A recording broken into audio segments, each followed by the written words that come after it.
Hello students, आज हम सीखेंगे वन वन फंक्शंस या फिर इंजेक्टिव फंक्शंस किन्हें कहते हैं।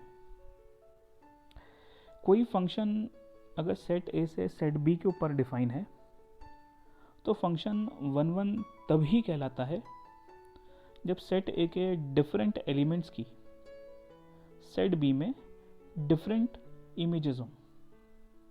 यानी अगर सेट ए के अलग अलग एलिमेंट्स की सेट बी में आप अलग अलग एसोसिएशन दिखा पा रहे हो तो फंक्शन वन वन कहलाता है। कई लोग इसे ऐसे भी बोल सकते हैं कि डिफरेंट वैल्यूज़ ऑफ इनपुट के लिए अगर डिफरेंट वैल्यूज़ ऑफ आउटपुट हमें मिल जाए तब भी फंक्शन वन वन हो जाता है। अब इसे एक एग्जाम्पल लेके समझते हैं।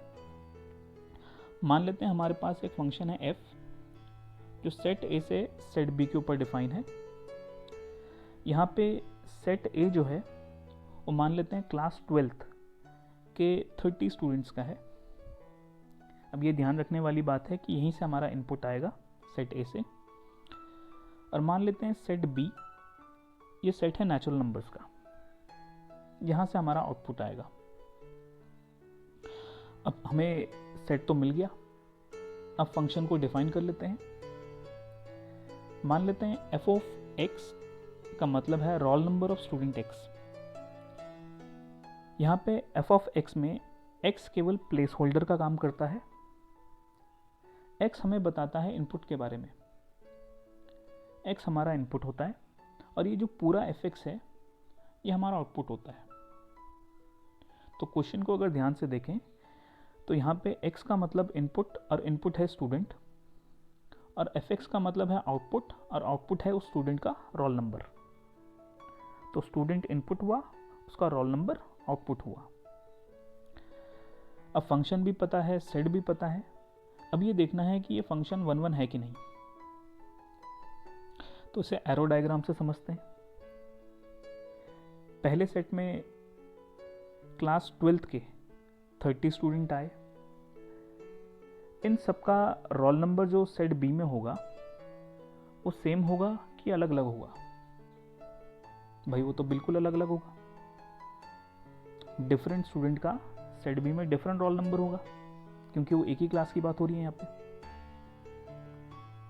और हमें ये भी पता है कि एक ही क्लास में दो बच्चों का सेम रोल नंबर नहीं हो सकता, और रोल नंबर हर किसी का होगा।